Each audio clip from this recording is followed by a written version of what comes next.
নমস্কার বন্ধুরা, আরজে রূপরাজ চ্যানেলে আপনাদের সবাইকে স্বাগত। আজ আমরা আলোচনা করতে চলেছি শ্রীমদ্ ভাগবত গীতার প্রথম অধ্যায়ে শ্লোক নাম্বার 19।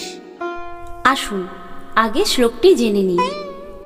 সঘোষ ধার্তরাষ্ট্রাণাং হৃদয়ানি ব্যদারয়ৎ নভোশ্চ পৃথিবীং চৈব তুমুলোহভ্য নুনাদয়ন। অর্থাৎ সেই শব্দস্পন্দন ধৃতরাষ্ট্রের পুত্রদের হৃদয় চূর্ণ বিচূর্ণ করেছিল এবং সেই তুমুল শব্দ আকাশ ও পৃথিবীতে অনুরণিত হচ্ছিল। তাৎপর্য: এই শ্লোকে মহাভারতের কুরুক্ষেত্র যুদ্ধের প্রেক্ষাপটে পাণ্ডব ও কৌরবদের মধ্যে শঙ্খধ্বনির মাধ্যমে যুদ্ধের সূচনা করা হয়েছে। শঙ্খধ্বনির গুরুত্ব ঐতিহাসিক ও ধর্মীয় উভয় প্রেক্ষাপটে অত্যন্ত গুরুত্বপূর্ণ।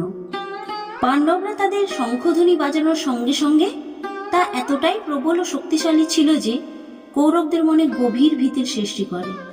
তাদের হৃদয় ভেঙে যায় এবং তারা মানসিকভাবে দুর্বল হয়ে পড়ে। সেই শঙ্খের তীব্র শব্দ আকাশ ও পৃথিবীতে প্রতিধ্বনিত হচ্ছিল, যা একটি বৃহৎ যুদ্ধের আভাস দিচ্ছিল।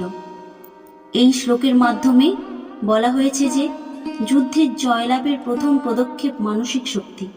পাণ্ডবদের শঙ্খধ্বনির দ্বারা কৌরবদের আত্মবিশ্বাসে চির ধরিয়ে দেওয়ার বিষয়টি দেখানো হয়েছে, যা যুদ্ধের প্রথম দিকে তাদের দুর্বলতা প্রকাশ করে। শ্রীমদ্ ভাগবত গীতার প্রথম অধ্যায়ের 19 নম্বর শ্লোকটি থেকে যে শিক্ষাগুলি পাওয়া যায় তা হল আত্মবিশ্বাস এবং মানসিক শক্তি। পাণ্ডবদের শঙ্খধ্বনির তীব্রতা কৌরবদের মনে ভয় সৃষ্টি করেছিল, যা বোঝায় যে মানসিক শক্তি এবং আত্মবিশ্বাস একটি বড় যুদ্ধের ক্ষেত্রে অত্যন্ত গুরুত্বপূর্ণ। মানসিকভাবে দুর্বল হলে শারীরিক শক্তি বা সেনাবাহিনীর শক্তিও কম কার্যকর হয়ে যায়। শক্তির প্রদর্শন: কখনো কখনো প্রতিপক্ষের কাছে নিজের শক্তি এবং সক্ষমতা প্রকাশ করাও গুরুত্বপূর্ণ।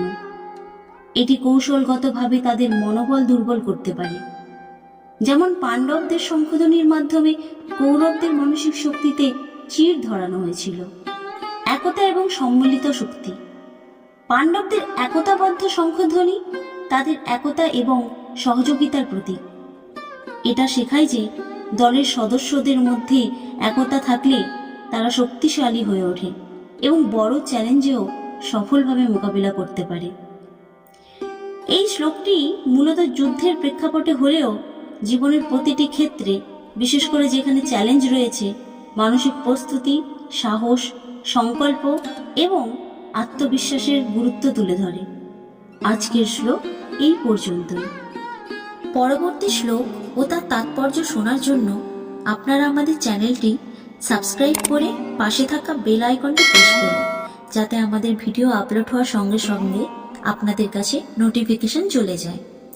আর আমাদের ভিডিওটি যদি আপনাদের ভালো লেগে থাকে তাহলে ভিডিওটিকে লাইক করে শেয়ার করে দেবেন। আপনাদের সাপোর্ট আমাদের অনুপ্রাণিত করবে। রাধে রাধে।